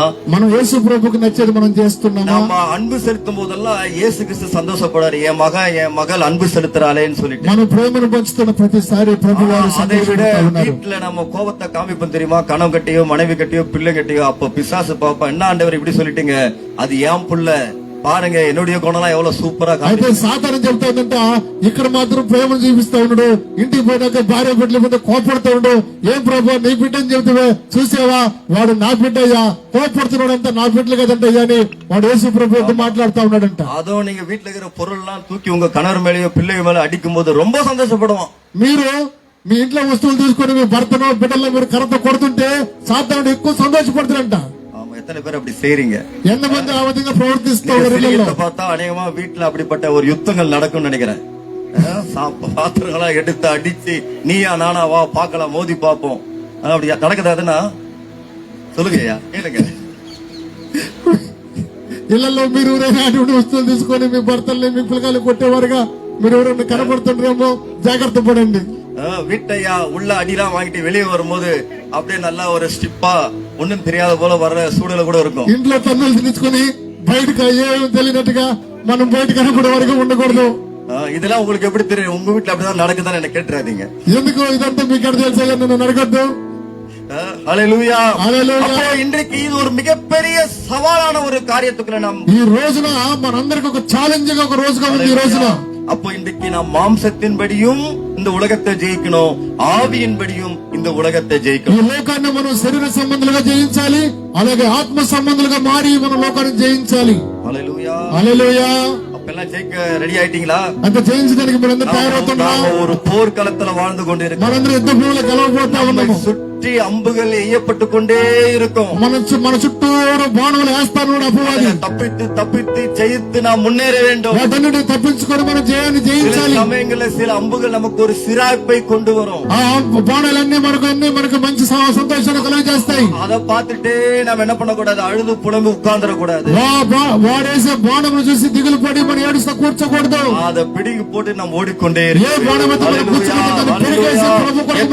போராட்டங்கள் வந்தாலும், ఎన్ని పోరాటాలు వచ్చినా, எத்தனை நிந்தைகள் வந்தாலும், ఎన్ని నిందలు వచ్చినా, எத்தனை அவமானங்கள் ఎన్ని வந்தாலும், అవమానాలు వచ్చినా அந்த சூழ்நிலை எல்லாம் ஜெயித்து நாம் கிறிஸ்துவை பார்த்து நாம் ஓட வேண்டும். వాటన్నిటి నుంచి మనం జయించి యేసుక్రీస్తు ప్రభువారు అంటే మనం నడవాలి. வசனம் சொல்கிறது தேவனால் பிறப்பதெல்லாம் உலகத்தை ஜெயிக்கும். వాక్యం చెబుతా ఉంది దేవుని మూలంగా పుట్టిన వారందరూ ఈ లోకాన్ని జయించబోతా ఉన్నారు. அப்போ 1 யோவான் 5:1 சொல்கிறது, మొదటి యోహాను పత్రిక 5:1 చెప్పబడతా யார் ఉంది. தேவனால் பிறப்பவர்கள் என்று சொன்னால் ఎవరు దేవుని మూలంగా పుడతారని చెప్పబడుతుందంటే இயேசுவானவரே கிறிஸ்து என்று விசுவாசிக்கிற எவனும் தேவனால் பிறந்திருக்கிறான். యేసు ప్రభువుని అంగీకరించిన వారు మాత్రమే యేసుక్రీస్తు బిడ్డలై ఉన్నారు. இயேசுவும் தெய்வம் என்று சொல்லுகிறவன் அல்ல. యేసు ప్రభు చదవండి మాట అది. క్రీస్తై ఉన్నాడని యేసే క్రీస్తై ఉన్నాడని నమ్ము ప్రతివాడు పుట్టినవాడు దేవుని మూలంగా పుట్టిన వారై ఉన్నారు. இயேசுவானவரே கிறிஸ்து என்ற விசுவாசிக்கிற எவனும். యేసు ప్రభువే క్రీస్తుని నమ్మిన వారందరూ చదువు. இப்போ பார்க்கும்போது இயேசுவும் கடவுள், எங்க மாதிரி எங்க கடவுள் மாதிரியே இயேசுவும் ஒரு கடவுள் என்று இயேசுவை மாத்திரம் விசுவாசிக்கிறவர்கள் தான் தேவனால் பிறந்தவர்கள். இயேசுவும் தேவன் என்று விசுவாசிக்கிறவர்கள் கிடையாது. యేసు ప్రభు లాగా జీవించే వారికి మాత్రమే యేసు ప్రభు దేవుడు. యేసు ప్రభు దేవుడు అని చెప్పే వరకు దేవుడు కాదు ఆయన. హల్లెలూయా. நாம இயேசு தான் தெய்வம் என்பதை விசுவாசிக்கிறவர்கள். యేసు ప్రభు మాత్రమే దేవుడు అని చెప్పిన వారు మాత్రమే ఆమేన్ చెబుదామా? அங்க போய் கொடி ஏத்திட்டு అక్కడ పోయి జెండా ఎత్తి அங்க கொடுக்கிற అక్కడిచ్చే பிரசாதத்தை சாப்பிடறவும் கிடையாது. ప్రసాదాలు తినే వాళ్ళు దేవుని బిడ్డలు కాదు. அம்மா கிட்ட போய் ரெக்கமெண்டுக்கு உட்காரவும் கிடையாது. అక్కడ పోయి சொல்றது அம்மா கிட்ட போயிட்டு మేరీ మాత దగ్గర వచ్చి కూర్చుని వాళ్ళందరూ దేవుని బిడ్డలు కాదు. இயேசுவை மாத்திரம் பார்க்கிறோம். యేసు ప్రభువును మాత్రం చూసేవారు మాత్రమే దేవుని బిడ్డలు. அந்த అమ్మ என்ன சொல்லிட்டாங்கன்னா, ఆ అమ్మ ఏం చెప్తుందంటే, அவர் உங்களுக்கு என்ன சொல்றாரோ அதை செய்யுங்க. ఆయన ఏం చెబుతుండో అదే మీరు చేయమని ఆ అమ్మ చెబుతా ఉంది. அதுக்கப்புறம் அவங்க போயிட்டாங்க, வரவே இல்ல. ఆ తల్లి అక్కడి నుంచి వెళ్ళిపోయారు, ఇంకా కనబడలేదు. போனவனை திருப்பி நாம தான் கூப்பிட்டு మనము ఆ పోయినామని పిలుచుకుని వచ్చి எனக்காக நீங்க வேண்டிக் கொள்ளுங்க, మా కొరకు మీరు ప్రార్థించండి అమ్మని అడుగుతా ఉన్నాం. அவங்கள மட்டும் கூப்பிடல, ఆమెను మట్టు మాత్రం మనం పిలవట్లేదు. எந்தெந்த மிஷினரி எல்லாம் செத்து போனாங்களோ, ఏ మిషనరీలో జనం చచ్చిపోయారు, நீங்க எனக்காக அந்தோனியாரே நீங்க எனக்காக ஜெபம் பண்ணி ఆ கொள்ளுங்க, చచ్చిపోయిన అంతోనియారిని சேவியரே நீங்க எனக்காக ஜெபித்துக் கொள்ளுங்க. అయ్యా మీరు మా కొరకు ప్రార్థన చేయమని చనిపోయిన వారిని మనం అడుగుతా ఉన్నాం. நமக்கு தான் பிள்ளைங்கிற ஒரு அதிகாரத்தையும் சுதந்திரத்தையும் ஆண்டவர் దేవుడు మనకి బిడ్డల అధికారం ఇచ్చి ఉన్నప్పుడు ரெக்கமெண்ட் நமக்கு எதுக்கு? మనకి వారి రికమెండేషన్ ఎందుకు మనకి? நேத்துல எத்தனை பேர் வேளாங்கண்ணி கோயில்ல போயிட்டு உட்கார்ந்து இருப்பாங்க தெரியாது, எத்தனை ஆவிக்குரியவர்கள். ఈ రోజు ఎంత మంది పోయి వేళాంగణి దగ్గర కూర్చొని ఉంటారు, எங்கே போய் கொண்டு இருக்கிறோம்? ఎంత మంది పోయి ఉంటారు. இயேசுவானவரே தேவன் என்று விசுவாசிக்கிறவன் தான் தேவனால் பிறந்தவன். యేసు ప్రభు ఎవరైతే నమ్ముతారో, యేసు ప్రభువే దేవుని ఎవరైతే అనుకుంటారో వారే యేసు ప్రభు వల్ల పుట్టినవారు. அவனாலதான் இந்த உலகத்தை ஜெயிக்க முடியும். వాళ్ళ వల్ల మాత్రమే ఈ లోకాన్ని జయించగలుగుతారు తప్ప ஒரு நாள் இந்த கோயிலுக்கும், ఒకరోజు ఆ గుడికి, ஒரு நாள் அந்த కోయిలుக்கும், ఒకరోజు ఆ గుడికి இயேசு மாதிரி சூசே சொல்றவங்க உலகத்தை ஜெயிக்க முடியாது. యేసు ప్రభువులకు చెప్పే వారికి జీవితాన్ని లోకం జయించలేరు. எத்தனை பேர் நான் சொல்றது புரியுது? ఎంత మందికి అయ్యగారు చెప్పేది అర్థమవుతుంది? இயேசுவே தேவன் என்று சொல்லுகிறவன் மாத்திரம்தான். యేసు ప్రభువే దేవుడని చెప్పేవారు మాత్రమే. ఎందుకు ఆ విధంగా చెప్పబడుతుంది? அநேக ஆவிக்குரிய கிறிஸ்தவர்கள் అనేక పరిశుద్ధాత్మ పొందిన వాళ్ళు சில கோயில்கள்ல போய் வேண்டுதல் செய்வதை பொறுத்தன நேர்ந்து கொள்வதை நான் பார்த்திருக்கேன். చాలా గుడులకు పోయి మొక్కుబడి చేసుకుని నేను చూస్తా ఉన్నాను. அதுல இருந்து வெளியே வாங்க, ஏற்கனவே வந்தாச்சு. ఆ మొక్కుబడుల నుంచి మరి అందరూ బయటకు రావాలి. మనం జయించిన ప్రభువుని ఈ రోజు ఆరాధిస్తా ఉన్నాము. హల్లెలూయా, హల్లెలూయా, హల్లెలూయా, హల్లెలూయా. பாருங்க, அப்ப இயேசு கிறிஸ்துவை குறித்த ஒரு வெளிப்பாடு நமக்கு அவசியம். ఈ రోజు మనం యేసు క్రీస్తు గురించిన ఒక సువార్త మనకి అవసరమై ఉన్నది. இன்னைக்கு நாமெல்லாம் ஒரு வெளிப்பாடு இல்லாத கிறிஸ்துவனாய் வாழ்ந்து கொண்டிருக்கிறோம். యేసు ప్రభువుని గురించి సరిగ్గా తెలుసుకొని జీవితాన్ని మనం జీవిస్తా ఉన్నాము. கடைசி நாட்கள் கூடுமானால் விசுவாசத்துல உறுதியா இருக்கிறவர்கள் கூட வஞ்சிக்கப்படுவார்கள் என்று வேதம் சொல்கிறது. ఈ చివరి దినాలలో విశ్వాసంగా ఉన్న మనం కూడా మోసగించబడతామనే వాక్యం చెబుతా ఉన్నది. தான் நிற்கிறேன் என்று சொல்லுகிறவன் விடாதபடிக்கு எச்சரிக்கையாயிரு என்று வேதம் నేను నిలబడే ఉంటానని చెప్పిన వాడు జాగ్రత్తగా నిలబడే ఉండాలని వాక్యం సెలవిస్తా ఉన్నది. பிரதர், நான் வேதத்தை ஃபுல்லா ஒரு 3 தடவை படிச்சிட்டேன். బ్రదర్, బైబిల్ 3 సార్లు పూర్తిగా చదివి ముగించాను. நான் வாரத்துக்கு 3 நாள் உபவாசம் இருக்கிறேன். నేను వారానికి 3 సార్లు ఉపవాసం ఉంటాను. நான் சர்ச்சுக்கு தவறாம வரேன். నేను చర్చికి తప్పకుండా వస్తాను. வசனங்களை பக்கம் பக்கம் நான் தைரியமா மனப்பாடமா சொல்லுவேன். ఎక్కడ రెఫరెన్స్ నేను టకటకటగా చెప్పేస్తాను. இப்படி சொல்றவங்க கூட வஞ்சிக்கப்படலாம். ఇలా చెప్పే వాళ్ళు కూడా ఒక రోజున మోసగించబడతారని వాక్యం సెలవిస్తా சத்தியத்திலே நான் உறுதியா இல்லை என்று சொன்னால், సత్యంలో మనం స్టాండింగ్ குறித்த ஒரு வெளிப்பாட்டிலே நாம் சரியா இல்லை என்று சொன்னால், యేసుక్రీస్తు ప్రభు యొక్క విశ్వాసవార్తలో మనం సరిగా లేకపోతే, நாம் ஆராதிக்கிற இயேசு யார் என்பதிலே நாம் சரியான புரிந்து கொள்ளுதல் இல்லை என்று சொன்னால், మనం ఆరాధించే ప్రభు ఎలాంటి వారు, ఎటువంటి వారు సరిగా మనం అర్థం நாம் చేసుకోగలం. விசுவாசிக்கிற விசுவாசம் எப்படிப்பட்ட விசுவாசம் என்பதை நாம் சரியாக புரிந்து கொள்ளவில்லை என்று சொன்னால், నేను నమ్ముకున్న విశ్వాసం ఎలాంటిదని సరిగా మనమే అర్థం చేసుకోకపోతే கடைசி நாட்களிலே பிசாசு வெட்டி வைக்கிற பள்ளத்திலே நாம் விழுந்து விடுவோம். చివరి దినాల్లో సాతానుడు తవ్విన గుంటలో మనం పడిపోతాం. அவன் நமக்கு மறைவாய் வைக்கிற கண்ணிலே நாம் சிக்கி விடுவோம். వాడు వేసిన వాడు వేసిన దొంగతనం వేసిన ఉచ్చుల్లో మనం చిక్కుకోపోతా ఉన్నాము. இயேசு சொல்றாரு, அநேகர் வந்து சொல்லுவாங்க, நான் அங்க இருக்கிற நான் தான் கிறிஸ்துனா இன்னைக்கு ஜனங்கள் அவனுக்கு பின்னாடி ஓட ஆரம்பிச்சிருவாங்க. అనేకులు వచ్చి చెబుతా ఉన్నారు, నేను క్రీస్తుని, నేను అక్కడున్నాను ఇక్కడున్నానని చెప్పి అనేకులు చెబుతా ఉంటే చాలా మంది అక్కడికి ఇక్కడికి పరుగులు చేసే రోజులు రాబోతా ఉన్నాయి. ஏன்னா அவர்கள் கிறிஸ்துவ குறித்த வெளிப்பாடு இல்லை. ఎందుకంటే వారు క్రీస్తుని గురించిన நீங்க மத்தேயு 16 அதிகாரம் 13-15 நீங்கள் வாசித்துக் கொள்ளுங்கள். அதுல சொல்றாரு, இயேசு கிறிஸ்துக்கு திடீர்னு ஒரு சந்தேகம் வந்து சீசர்கள் எல்லாம் பார்த்து கேக்குறாரு, ஜனங்கள் என்னை யார் என்று சொல்லுகிறார்கள் அப்படின்னு இயேசு கிறிஸ்து கேக்குறாரு. యేసు ప్రభు ఒక సందర్భంలో ఒక మాట్లాడుతున్న శిష్యులను చూసి, మీరందరూ నా గురించి ఏమనుకుంటున్నారు, నేను ఎవరని మీరు అనుకుంటున్నారని యేసు ప్రభు వారు శిష్యులకు ప్రశ్న అడుగుతా ఉన్నారు. அப்போ சீசர்கள் என்ன சொல்றாங்கன்னா, ஐயா ஒருத்தர் உங்களை தீர்க்க தரிசின்றாங்க, ஒருத்தர் உங்களை அற்புதம் செய்யறாருன்றாங்க, இப்படி ஒவ்வொருத்தரும் ஒவ்வொரு விதமா சொல்றாங்கன்னு சொல்லிட்டு சீசர்கள் சொல்றாங்க. అయితే శిష్యులు చెప్తున్నారు, అయ్యా మీరు దీర్ఘదర్శి అయ్యా, మీరు ప్రవక్త అయ్యా అని శిష్యులు చెప్పుకుంటా ఉన్నారు. அப்ப இயேசு சீசர்களை பார்த்து கேக்குறாரு, அவங்க சொல்றது இருக்கட்டும், இவ்வளவு நாள் ஏன் கூட நீங்க இருக்கீங்க, நீங்கள் என்ன யார் என்று சொல்லுகிறீர்கள் என்று ஒரு கேள்வி அங்க வைக்கிறார். యేసు ప్రభు వారు చెప్తున్నారు, అయ్యా శిష్యులారా, వాళ్ళు చెప్పేదంతా మీరు విన్నారు గాని మీరు నా గురించి ఏమనుకుంటున్నారు అని యేసు ప్రభు వారు శిష్యులు అడిగారు. இவங்க அப்படியே ஷாக் ஆயிட்டாங்க. వీళ్ళందరూ ఒక్కసారిగా తిరిగి షాక్ అయిపోయారు. వీళ్ళందరూ அவங்களுக்கு ஒண்ணுமே சொல்ல முடியல. திடீர்னு எப்படி ஒரு கேள்வி நம்ம கிட்ட கேட்டார். ఏంద్రా సడన్ గా ప్రశ్న యేసు ప్రభు వారు మనల్ని అడిగారు అని వాళ్ళు ఆశ్చర్యపోతా ఉన్నారు. உடனே பேதுரு சொல்றாரு, టకాన పేతురు చెప్తున్న సమాధానం, தேவனுடைய குமாரனாகிய கிறிஸ்து. పేతురు చెప్తున్న మాట ఏంటో తెలుసా, అయ్యా మీరు దేవుడు కుమారుడైన క్రీస్తు అని పేతురు చెప్తున్నాడు. చెప్పండి కూడా దేవుడు ஹல்லேலூயா. హల్లెలూయా. பாருங்க, இன்னைக்கு உலகம் சொல்லுகிறது, ఈ రోజు లోకం చెప్తా ఉన్నది, இயேசு எல்லா தெய்வம் மாதிரி ஒரு தெய்வங்க, యేసు ప్రభు లోకంలో ఉన్న దేవుళ్ళ లాగా ఈయన కూడా ఒక దేవుడే చెప్తున్నది. நம்ம விட புறஜாதி இயேசு ரொம்ப நம்புவோம். మన పెద్దవాళ్ళు యేసు ప్రభుని చాలా నమ్మకంగా నమ్ముతారు. நம்பிக்கை வேற, விசுவாசம் வேற. నమ్మకం వేరు, విశ్వాసం వేరు. நம்பிக்கை என்ன ஆகும்னா ஆளுக்கு ஆள் மாறும். நமக்கு விசுவாசம் అంటే మనిషికి మారుతా ఉంటది. ஆனால் விசுவாசம் என்பது ஒருவரிடத்துல மாத்திரம் ஆணித்தரமா இருக்கும். విశ్వాసం అనేది ఒక హృదయంలో అది స్థిరంగా కనబడుతూ ఉన్నది. நான் இன்னைக்கு என்ன நம்புறவன் ஒரு நாள் என்ன பண்ணுவான், என்ன நம்ப மாட்டான், வேற ஒருத்தர் நம்ப ஆரம்பிச்சிருவான். మనుషులు నమ్మేవాడు ఏం చేస్తుంటే ఒక రోజు నన్ను నమ్ముతాడు, మరొక రోజు అయ్యగారిని నమ్ముతాడు, అలా నమ్మి వాడు పోతానే ఉంటాడు. ஆனா என்ன விசுவாசிக்கிறான்னு சொன்னா, நான் செய்யறனோ இல்லையோ அவன் என்னை மாத்திரம் விசுவாசிப்பான். అయితే విశ్వాసం అనేది ఎలాంటిదంటే, నాలో విశ్వాసం ఉంచినట్లయితే ఆ విశ్వాసాన్ని చివరి వరకు నిలబెట్టుకుంటాడు. அப்ப இன்னைக்கு உலகம் இயேசுவை நம்புகிறது. అయితే ఈ లోకము యేసు ప్రభు అని నమ్ముతుంది. என்னன்னா இயேசு கிட்ட போனா சுகம் கொடுத்துருவாரு, అయితే యేసు ప్రభు దగ్గర పోతే స్వస్థత కలగదు, இயேசு கிட்ட கொடுத்தா வீடு கொடுத்துருவாரு, యేసు ప్రభు దగ్గర పోతే ఇల్లు ఇస్తాడు, இயேசு கிட்ட போனா கடன் அடைச்சிருவாரு, యేసు ప్రభు దగ్గర పోతే అప్పులు పోతాయి, இயேசு கிட்ட போனா எனக்கு குழந்தை பிறக்கல, యేసు ప్రభు దగ్గర పోతే నాకు గర్భం పిల్లలు పుడతారు, இயேசு கிட்ட போனா எனக்கு கல்யாணம் ஆகல, நல்ல பொண்ணு యేసు ప్రభు దగ్గర పోతే నాకు పెళ్లి అవుతుంది, నాకు మంచి భర్త వస్తాడు, இயேசு கிட்ட போனா வேலை வச்சு கொடுத்துருவாரு, యేసు ప్రభు దగ్గర పోతే నాకు ఉద్యోగం వస్తుంది. இதை நம்பி இன்னைக்கு அநேகர் சபைக்கு வரவங்க இருக்கு. ఇలాంటి నమ్మి చాలా మంది చర్చికి వస్తా ఉన్నారు. இப்ப ஒருவேளை அங்க வந்துட்டு நடக்கலன்னு சொன்னா, ఒకవేళ వాళ్ళందరూ వచ్చి ఈ జరగతి అని చెబితే மாரியம்மா கோயில போய் உட்கார்ந்து இருப்பாங்க, మరియమ్మ దగ్గరకు పోయి కూడా ఇలాంటి జరగతి అక్కడికి పోతారు. மாரியம்மா ஆத்தாங்கிட்ட போய் குறி கேட்பாங்க. మరియమ్మ కాడికి పోయి ஏன்னா அது அவங்களுடைய நம்பிக்கை. అది వాళ్ళ నమ్మకం. ஆனா விசுவாசிக்கிறோம் எப்படி தெரியுமா? విశ్వాసించేవాడు ఎలా ఉంటాడో తెలుసా?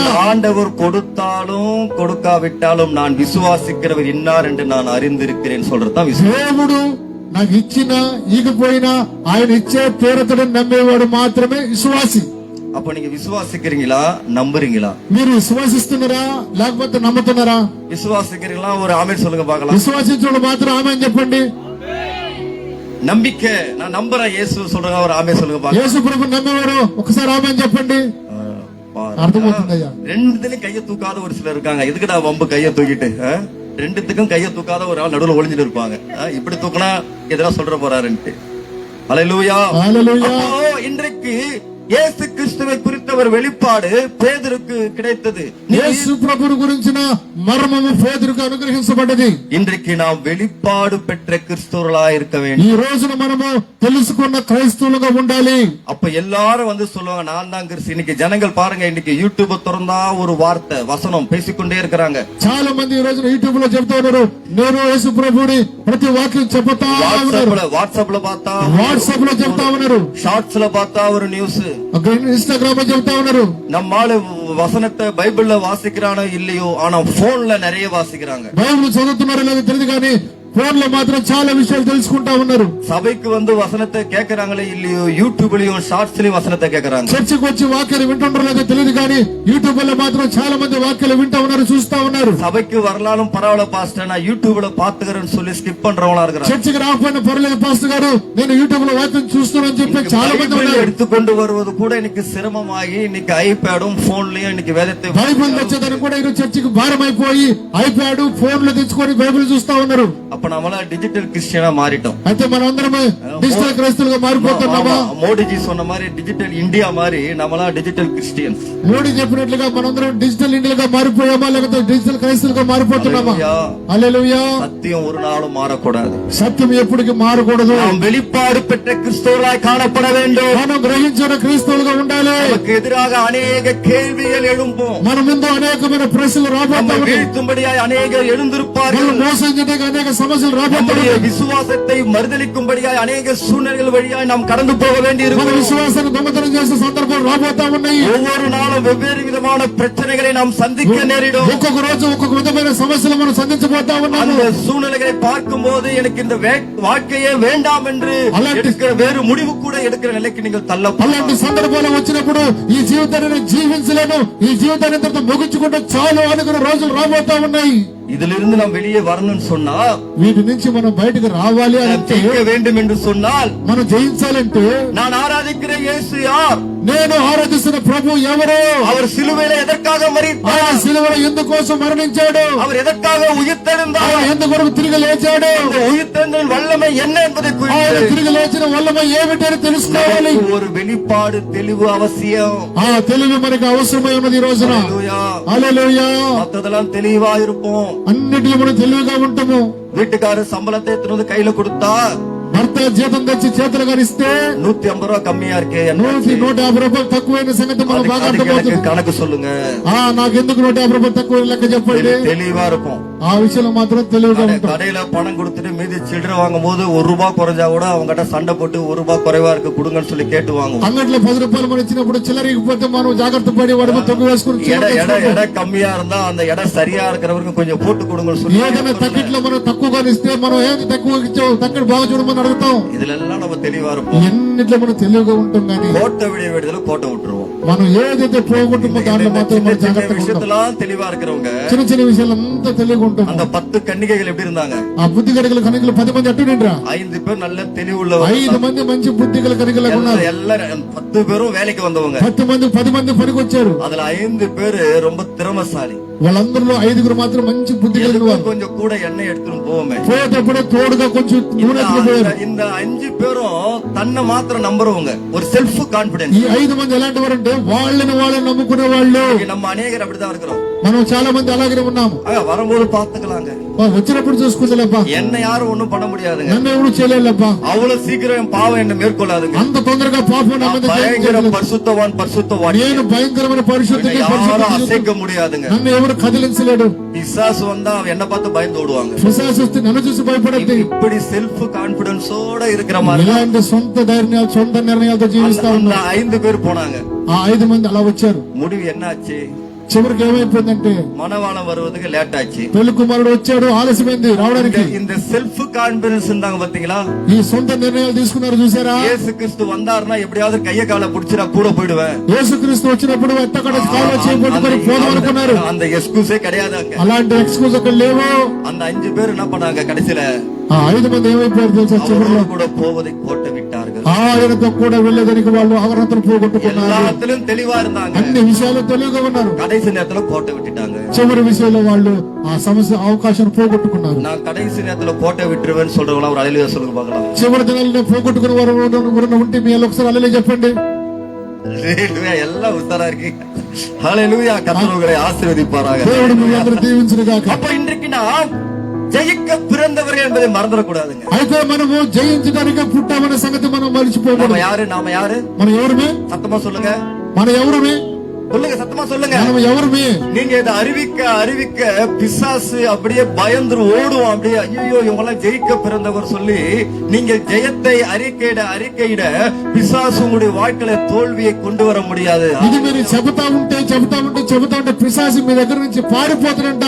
మీరు జయించడానికి పుట్టారని చెప్తే పిశాసి మిమ్మల్ని చూసి భయపడతారంట. நம்முடைய விசுவாசம் தான் உலகத்தை ஜெயிக்கிற ஜெயம். మనం నమ్మే విశ్వాసమే మనం జయించే జీవితం. நம்மால பாவத்தை ஜெயிக்க முடியும், మన వల్ల పాపాన్ని பொருளாசை ஜெயிக்க முடியும், మనం జయించగలం. விபச்சார எண்ணங்களை ஜெயிக்க మనం முடியும், జయించగలం. இச்சையை ஜெயிக்க முடியும். మనం జయించగలం. ஏன் சொன்னா ఎందుకు జయిస్తామంటే ஆண்டவர் எல்லாவற்றையும் ஜெயித்து మన ஜெயத்தை ప్రభు நமக்கு అన్ని கொடுத்திருக்கிறார். విషయాల్లో జయించిన వాడే జయ జీవితాన్ని అనుభవించాడు. హల్లెలూయా, హల్లెలూయా. హల్లెలూయా. அப்போ இயேசுவானவரே தேவனுடைய குமாரன் என்று விசுவாசிக்கிறவனை அன்றி உலகத்தை ஜெயிக்கிறவன் யார்? అయితే యేసు ప్రభు ద్వారా లోకాన్ని జయించేవారు ఎవరు? இந்த உயிர்த்தெழுந்த நாள்ல வந்திருக்கிற உங்க அனைவருக்கு நான் சொல்கிற ஒரு நற்செய்தி என்னவென்று சொன்னால், ఈ పునరుద్ధరణ పండుగ వచ్చిన మిమ్మల్ని అందరికీ ఒక శుభవార్త నేను చెబుతున్నాను. ఏంటంటే நீங்களும் நானும் ஜெயிக்க. నేను మీరు జయించడానికి పుట్టిన వారము. எத்தனை பேர் சந்தோஷமா ஆமென் சொல்லுங்க. ఎంతమంది సంతోషంగా హల్లెలూయా. హల్లెలూయా. தோற்று போயிருக்கீங்களா? ఓడిపోయినారు. ஒருவேளை ஐயோ நான் தோற்று போன வாழ்க்கை வாழ்ந்து கொண்டிருக்கிறேன், నేను ఓడిపోయిన జీవితాన్ని జీవిస్తానని చెప్పగలను. என்னால இந்த காரியத்தை மேற்கொள்ள முடியல, నా వల్ల కార్యాన్ని జయించలేకపోతున్నాను இந்த అనుకుంటున్నాను. பாவத்தை என்னால மேற்கொள்ள முடியல, పాపాన్ని జయించలేకపోతున్నాను இந்த అనుకుంటున్నాను. பிரச்சனை என்னால மேற்கொள்ள முடியல, కార్యం చేయలేకపోతున్నాను இந்த అనుకుంటున్నాను. சூழ்நிலை என்னால மேற்கொள்ள முடியல. ఈ సమస్యలను జయించలేకపోతున్నాను అనుకుంటున్నావేమో. என்ன நான் செத்துடலாம் போல தோணுதே என்று சொல்லி ஒருவேளை கலங்கி இங்க அமர்ந்திருக்கிறீங்களா? నీ శత్రువులంతా నీ మీద తిరుగుబాటు చేసి నిన్ను ఓడిపోయేలా చేస్తున్నారేమో. நாம சாகதற்கு ஆண்டவர் உயிர்த்தெழவில்லை, మనం చచ్చిపోవడానికి యేసు ప్రభు వారు ఈ రోజు జయించలేదు. நாம் வாழ்வதற்கென்றுதான் ஆண்டவர் మనం உயிர்த்தெழுந்தார். జీవించడానికి கரங்களை தட்டி ஆண்டவருக்கு நன்றி యేసు ప్రభు சொல்லாமா? వారు ஹல்லேலூயா. సమాధించాడు. చప్పట్లు కొట్టి దేవుని నామమున మహిమపడతాం. ஹல்லேலூயா. హల్లెలూయా. நாம் சாவதற்காக ஆண்டவர் உயிர்த்தெழல, நாம் இந்த பூமியில ஒரு வெற்றியுள்ள வாழ்க்கை வாழ வேண்டும் என்று அவர் உயிர்த்தெழுந்தார். చచ్చిపోవడానికి యేసు ప్రభు వారు ఈ లోకంలో ఈ రోజు జయించలేదు, మరి తిరగలేదు. మనం జీవింపజేయడానికైనా ఈ రోజున సమాధిని జయించాడు. எத்தனை சகோதரர்கள் தெரியுமா வாழ்க்கையில மனமுறிவு அடைந்து தற்கொலை செய்வதற்காக இன்றைக்கு சாவை நோக்கி ஓடிக்கொண்டிருக்கிறாங்க. ఎంతమంది ఈ రోజున జీవించలేక ఎంతో మంది ఉరిశిక్షకి వాళ్ళు సూసైడ్ చేసుకోవడానికి చాలా మంది ప్రయత్నం எத்தனை చేస్తున్నారు. சகோதரிகள் வாழ்க்கையை ஜெயிக்க முடியாம கண்ணீரோடும் கவலையோடும் தற்கொலை நோக்கி ஓடிக்கொண்டிருக்கிறாங்க. ఎంతమంది అక్క చెల్లెలు జీవితాన్ని జయించలేక సూసైడ్ కి పోతూ ఉన్నారంటే நம்முடைய உயிர் எவ்வளவு முக்கியம் என்பதை நம்முடைய ஆண்டவர் அறிந்திருக்கிறார். మన ప్రాణం ఎంత విలువైన సంగతి దేవుడు அது తెలుసుకున్నాడు. எவ்வளவு விலையேற பெற்றது என்பது ஆண்டவர் அறிந்திருக்கிறார். అదెంత విలువైనదో అది దేవుడు మాత్రం తెలుసుకుని ఉన్నాడు. நாம் அவருக்கு சொந்தம் என்பதை ஆண்டவர் அறிந்திருக்கிறார். మనం ఆయనకి సొంతమని ఆయన తెలుసుకుని ఉన్నాడు. ஒருபோது நம்மை பிசாசு சொந்தமாக்கிக் கொள்ள ஆண்டவர் விடமாட்டார். ఏ రోజు కూడా సాతానికి సొంతగా మనల్ని మార్చడం ఒప్పుకోడు. உங்களை என்னை ஒரு ஜெயமுள்ள வாழ்க்கை வாழ்வதற்காக నిన్ను ఒక జయమున్న జీవితానికి ఆయన తీసుకుని వెళ్ళబోతా ఉన్నాడు. இன்றைக்கு அவர் உயிர்த்தெழுந்திருக்கிறார். ఆయన అందుకోసం ఈ రోజు సమాజం இன்றைக்கு மாத்திரம் கொண்டாடுகிற கொண்டாட்டம் அல்ல, ఈ రోజు మాత్రమే పండుగ చేసుకునే పండుగ நாம் కాదు. ஒவ்வொரு நாளும் காலை எழுந்தது முதல் இரவு நாம் தூங்குற வரைக்கும் அவருடைய மரணத்தையும் நினைவு கூறுதலையும் உயிர்த்தெழுதலையும் நான் நினைவு கூறவேன். మనం ఒక్కొక్క రోజు నిద్ర లేచిన క్షణం మొదలుకొని మరలా పండుకునేంత వరకు యేసు ప్రభు యొక్క పునరుద్ధరణను జ్ఞాపకం చేసుకునే వారు మనం ఉండాలని ప్రభు వారు కోరుకుంటూ ఉన్నారు. எழுந்து நிற்கலாமா? అలాగే లేచి నిలబడదామా? ஒரு 5 నిమిషాలు ஜெபிக்க போறேன். మీకోసం 5 నిమిషాలు ప్రార్థన చేయబోతా ఉన్నాము. అందరూ పైకి లేచి నిలబడదాం. எழுந்து நிற்க முடிந்தவர்கள், முடியாதவங்க உட்கார்ந்து கொள்ளுங்க. నిలబడలేని వారు కూర్చోండి. யாரும் கண்ணை ఎవరైతే నిలబడలేరో వారు మాత్రం కూర్చోండి. లేచే వారందరూ లేయండి. நீங்க எந்த காரியத்துல தோற்று போயிருக்கீங்க? మీరు ఏ విషయాల్లో మీరు ఓడిపోతా ఉన్నారు? ஒருவேளை உங்களால விட முடியாத பாவம், ఒకవేళ మీరు జయించలేని పాపంలో ఉన్నారేమో. அது இச்சையோ விபச்சாரமோ வேசித்தனமோ பொருளாசையோ பொறாமையோ எதுவா இருந்தாலும் பரவாயில்ல. అది దొంగతనమైన వ్యభిచారమైన పాపమైన ఏదైనా సరే ఈ రోజున దేవుడు నిన్ను జయించబోతా ఉన్నాడు. ஒருவேளை பிசாசின் கிரி அதனுடைய அலைக்கழிப்பு உங்களுடைய வாழ்க்கையில இருக்கா? ఒకవేళ సాతానుడి ద్వారా నువ్వు బంధించబడి ఉన్నావేమో. ஐயோ, எங்க வீட்டுல நிம்மதியா என்னால தூங்க முடியல, பயங்கரமான கனவு, சிற தொல்லைகள் அப்படின்னு நினைக்கிறீங்களா? నీ ఇంట్లో సాధారణంగా సంతోషంగా ఉండలేకపోతున్నావేమో, దిగులతో ఏడుస్తున్నావేమో. ஐயோ, என் உடம்பு என்ன மாதிரியோ பண்ணுது, ஏதாவது ஒரு விதத்துல நான் ஒரு மாதிரி அலைக்கழிக்கப்படுறேன் அப்படின்னு நீங்க இருக்கீங்களா? నీ ఒళ్ళు సరిగా లేక అనారోగ్యం పాలై ఉన్నావేమో. சரீரத்துல தீராத வியாதியோடு இங்க வந்து శరీరంలో తీరిన వ్యాధులతో ఉన్నామేమో. அப்படியே கண்களை மூடி எனக்கு வேலை இல்ல, எனக்கு நல்ல வருமானம் இல்ல, என் குடும்பத்துல கவலை கஷ்டங்கள் கூட அடிக்கடி சண்டை, కళ్ళు మూసుకొని నా ఇంట్లో సరైన సంపాదన లేదు, సరైన నెమ్మది లేదు, సరైన సంతోషం లేదని ఎవరైతే అనుకుంటున్నారో వాళ్ళందరూ కళ్ళు మూసుకొని என் படுக்கிற முழுவதும் கண்ணீரால நான் இருக்கிறேன். నేను నిద్రపోతున్న సమయంలో இந்த ராத்திரி என் ஜீவன் போனா நலவா இருக்குமே, ఈ రాత్రి కాలంలో నేను చచ్చిపోతే బాగుంటుందని అనుకుంటున్నామేమో. ஐயோ எத்தனை முறை நான் தற்கொலைக்கு மூன்று சாவி ఎన్నిసార్లు చనిపోవాలని నేను ప్రయత్నం చేశాను. வாழ்க்கையில விரக்தியோட இருக்கீங்களா? అలా అనుకుంటున్న వాళ్ళారా, நான் சம்பாதிக்கிற பணம் எல்லாம் வீணா போகுது, నేను సంపాదించే జీతము వేస్ట్ గా పోతా ఉంది అనుకుంటున్నామేమో. வியாதிக்கே என் பணத்தை செலவு నా డబ్బంతా మందులకి మాత్రమే పోతుంది అనుకుంటున్నామేమో. சூழ்நிலையில நீங்க இருக்கீங்களா? అలాంటి పరిస్థితులు ఎవరైనా ఉన్నట్లయితే கண்ண மூடி எந்த అలా ఉన్నవారు కళ్ళు మూసుకొని அநேக சகோதரர்களுடைய கண்ணீரை ஆண்டவர் பார்த்து கொண்டு ఈ రోజున అలాంటి జీవితం అలాంటి కన్నీరు కారుస్తున్న వాళ్ళు ప్రభువు చేస్తూ ఉన్నారు. சகோதரர்கள் சாவின் விளிம்பு வர சென்று விட்டு இங்க வந்து உட்கார்ந்து இருக்கீங்க. కొంతమంది సహోదరులు సాగు అంచుల వరకు వెళ్ళి ఈ రోజున ஒரு சில சகோதரர்கள் இந்த குடும்ப வாழ்க்கையை எனக்கு வேணாம்னு சொல்லிட்டு வீட்டை விட்டு போயிட்டு பின்பு மனம் திரும்பி வந்து చాలా మంది సహోదరులు ఈ జీవితం నాకు వద్దు, ఈ కుటుంబం నాకు వద్దని వదిలేసి చాలా మంది వచ్చి ఉన్నారు. தற்கொலை முயற்சிக்கு போய் மனம் திரும்பி வந்து இங்க உட்கார்ந்து చాలా మంది సూసైడ్ చేసుకోవాలని అనుకోని ఆలోచన చేసుకొని కూడా అలాంటి వారు ఈ రోజున సమాధానం సరిగ్గా వచ్చి ఉన్నారు. உங்களுடைய கண்ணீரை ஆண்டவர் பார்த்து கொண்டு కన్నీరు దేవుడు చూస్తూ இருந்த வல்லமை మీ కన్నీరు దేవుడు చూస్తూ இந்த ఉన్నారు. வேளையில ஹalleluya ஹalleluya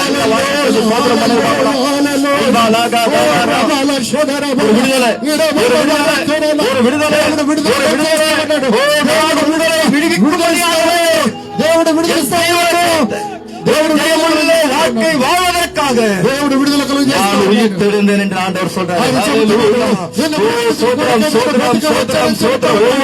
ஒவ்வொரு மேலும் பரிசுத்த ஆவியுடைய வல்லமை இறங்கட்டும். ఒక్కొక్కరి మీద உண்டாகட்டும். உயிர்த்தெழுந்த வல்லமை ஒவ்வொரு மேல இறங்கட்டும். உயிர்த்தெழுந்த வல்லமை ஒவ்வொரு மேல இறங்கட்டும். பிசாசினுடைய கிரியைகள், பிசாசினுடைய அலைக்கழிப்பு இப்பொழுது ஒவ்வொருவரை விட்டு